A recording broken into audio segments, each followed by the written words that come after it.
साहब रुकिए। अरे तुम्हारा दिमाग खराब हो गया क्या? गाड़ी के सामने क्यों हो गई तुम? साहब हम यहाँ पे नौकरी नहीं कर सकते। क्यों नहीं करनी है नौकरी? सैलरी कम लग रही है तो बढ़ा देता हूँ, लेकिन गाड़ी के सामने। नहीं साहब ऐसा कुछ भी नहीं है, लेकिन हम यहाँ पे काम नहीं कर सकते। क्या हुआ है? मैं जानता हूँ कि तुम्हारी फैमिली। साहब हम यहाँ पे काम नहीं कर पाएंगे। अरे लेकिन ऐसा क्या हो गया कि तुम यहाँ से नौकरी छोड़ना चाहती हो? कोई दिक्कत है, सैलरी की दिक्कत है, या फिर कोई परेशान कर रहा है तो मुझे बताओ ना।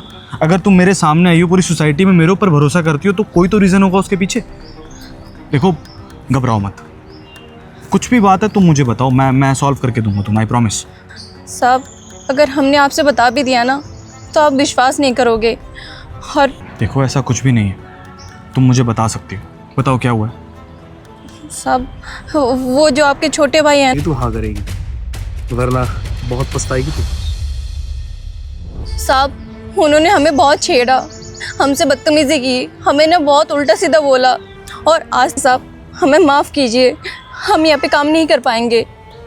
देखो रूपा, तुम्हारे साथ जो भी हो रहा है मैं समझ सकता हूँ। देखो सच बताऊँ तो मैं खुद अपने छोटे भाई से बहुत ज़्यादा आती हैं उसकी, ज़्यादा बिगड़ गया है वो। और ऐसा भाई होने से अच्छा है कि ना ही हो तो ही बढ़िया है।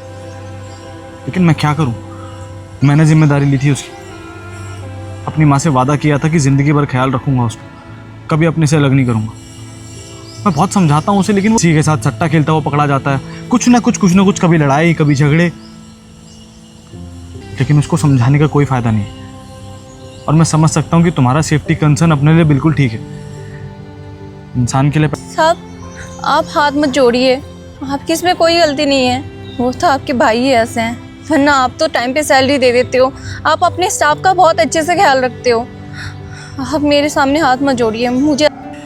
लेकिन रूपा मैं नहीं चाहता कि मेरी वजह से तुम्हें कोई प्रॉब्लम हो। देखो रूपा, मुझे लगता है कि मैं उसे समझाऊंगा तो वो सुने, लेकिन तुमने अपने लिए स्टैंड लिया, ये बहुत बड़ी बात है। एंड आई प्रॉमिस उसको समझा के रहूँगा किसी भी तरह से। और उसे ये लगता है ना कि तुम यहाँ सिक्योरिटी गार्ड का काम करती हो, वो तुम्हारा किसी भी तरह से यूज़ कर लेगा, तो नहीं, ऐसा बिल्कुल नहीं होने दूंगा मैं। समझ में आया तुम्हें? और हाँ, आज काम नहीं करोगे, आज के बाद तुम मेरी कंपनी में एज अ मैनेजर काम करोगे। एक बार जब तुम मैनेजर बन जाओगी ना, उसके बाद देखता हूँ कि उसकी हिम्मत कैसे होती है तुम्हें छेड़ने की। कई बारी तुम यहाँ बैठ के इंग्लिश न्यूज़पेपर पढ़ती हो, तुम्हें पढ़ने का बहुत शौक है। बहुत बार सोचा कि तुम्हारे लिए कुछ करूँ, लेकिन समझ नहीं आ रहा था कि एग्जैक्टली करूँ क्या।